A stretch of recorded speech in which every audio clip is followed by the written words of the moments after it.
Introduction: the big question about happiness. Have you ever paused in the middle of a busy day and thought, why am I still not happy? You've worked hard. You've achieved things. Maybe you've bought the house, landed the job, found someone to love. But there's this quiet, persistent emptiness that lingers, like something's missing, and you can't quite name it. We live in a world that moves fast. Faster than ever. We are constantly chasing the next goal, the next deadline, the next big moment to post on Instagram. And society, well, it handed us a checklist. Do well in school. Get a good job. Buy a house. Fall in love. Take some vacations. Post the highlights. Repeat. But here's the thing. Even when we do all of that, even when we follow the script perfectly, many of us still feel unfulfilled. We lie in bed at night and wonder, why do I feel anxious when everything looks fine from the outside? Maybe it's because what we were told would make us happy wasn't the whole story. Maybe happiness isn't about checking boxes, maybe it's about asking deeper questions.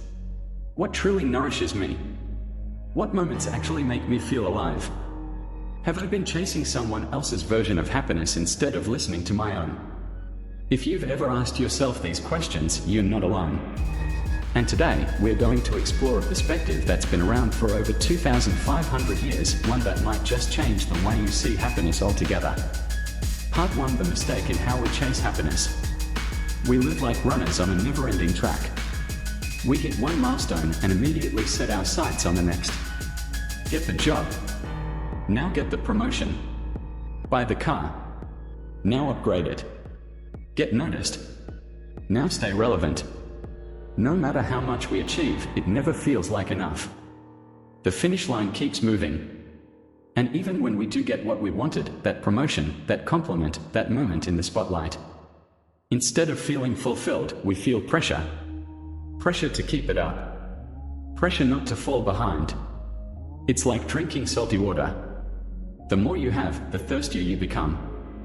This cycle of chasing, achieving, and still feeling empty, it slowly wears down the soul. We begin to confuse progress with pace. And we mistake excitement for joy. But deep inside, a quiet voice asks, what am I really running toward? And what am I running away from? Maybe the problem isn't that we want too much. Maybe it's that we are looking for happiness in all the wrong places. Places that were never meant to hold it. Part 2: the Buddha's redefinition of happiness. The Buddha never said we shouldn't feel joy. He didn't tell us to stop smiling or to give up the things we love. What he did say was that most of us are looking for happiness in places where it can't last. We tie our peace to things that constantly change. Success, beauty, pleasure, praise. And while these things feel good, they fade. They come and go like waves. And when they leave, we are left restless, chasing the next high. The Buddha called this dukkha, often translated as suffering. But a more accurate word might be dissatisfaction. That subtle tension we feel when reality doesn't match our expectations. So he offered something radical for his time, and still radical today. Instead of placing our happiness in the hands of the world, he invited us to turn inward, to observe the mind, to notice how craving, grasping, and attachment create our inner storms.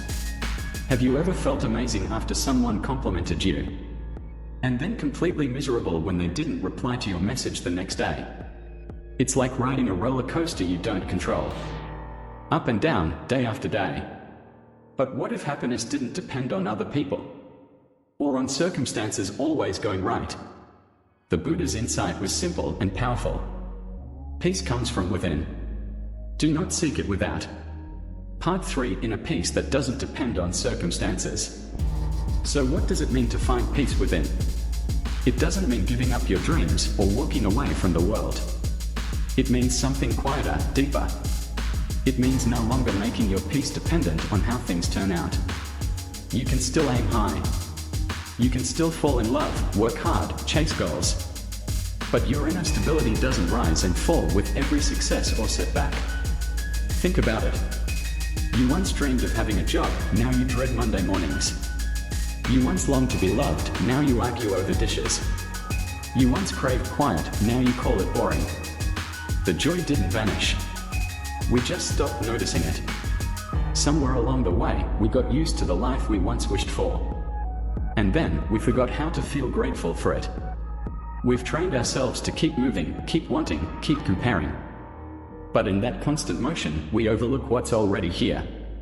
Real peace begins not when life gets perfect, but when we stop saying, this moment isn't enough. The Buddha wasn't teaching escape. He was teaching presence. A way to be fully awake in the middle of everyday life, without being pulled in every direction by our cravings. And the truth is, that kind of peace is closer than you think. Part 4: The power of present moment awareness. There's something most of us never realize. We don't need more to be happy. We just need to notice more. But we've been trained to look ahead, always reaching for the next achievement, the next purchase, the next distraction. We wait for the perfect moment. But in doing so, we miss the one we're living in. Real contentment isn't found in having everything. It's found in being fully here with whatever is already present. That warm cup of tea in your hands, the quiet hum of life outside your window, the breath gently rising in your chest, a kind word from someone who truly sees you. None of these things cost anything, but they carry the essence of peace, if you're present enough to feel them. It's not that happiness is far away. It's that our minds are often too noisy to hear it. We are stuck comparing, overthinking, fearing the future. So we overlook the quiet joy that's always been with us. Beneath the noise, beneath the rush, beneath the need for more. And that's where the Buddha gently pointed us. Not toward having a perfect life, but toward seeing the life we already have more clearly. Part 5: Recognizing the unconscious habit of missing the present. Most of us are not unhappy because life is bad. We are unhappy because we've forgotten how to truly see it. We wake up, go through our routines, check our phones, rush to the next task. But we are not really here.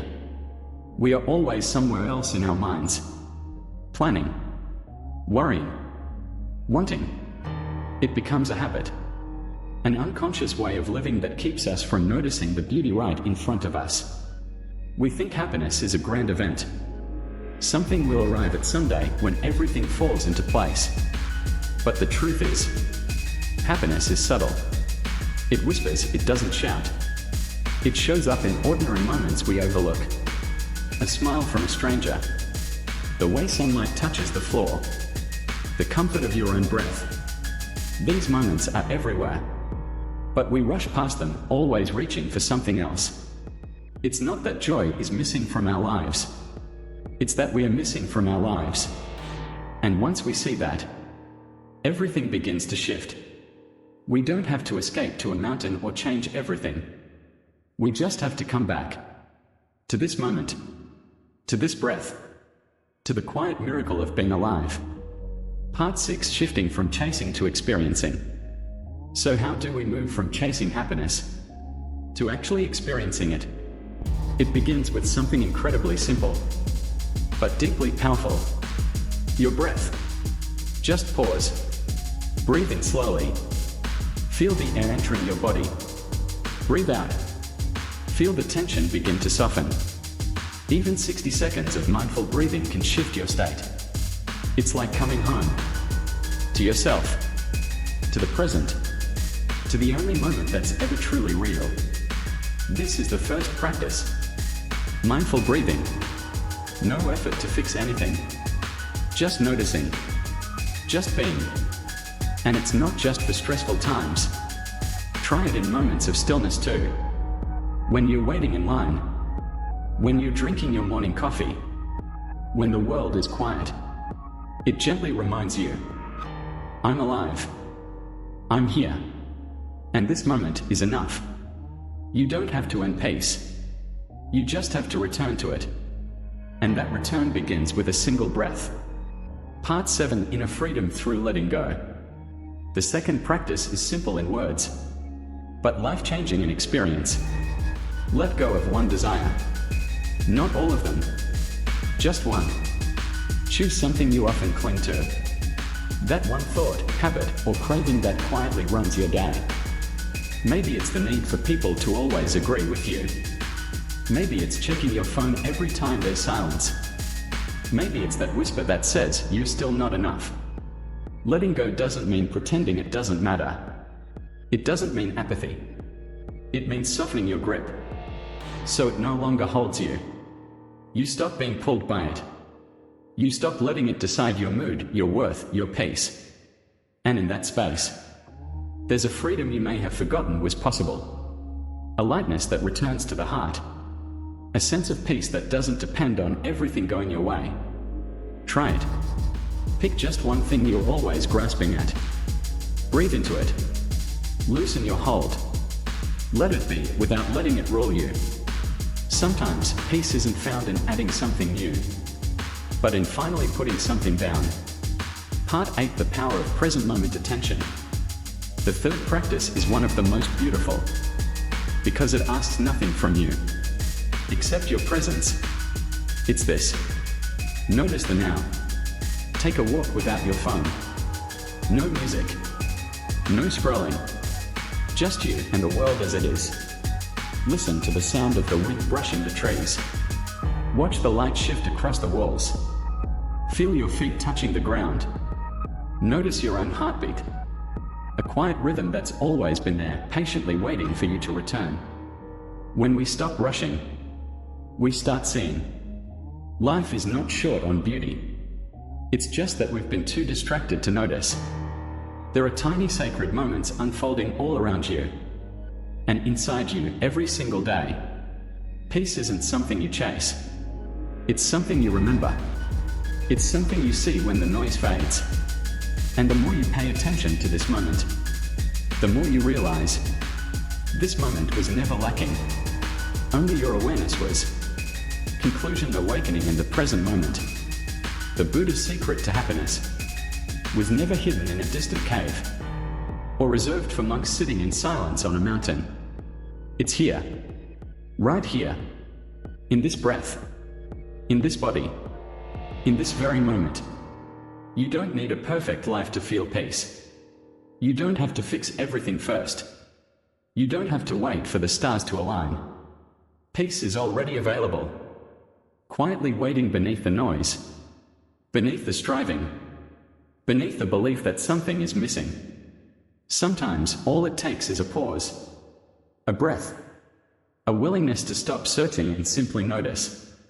So today, try this. Pause. Notice. Let go, even just a little.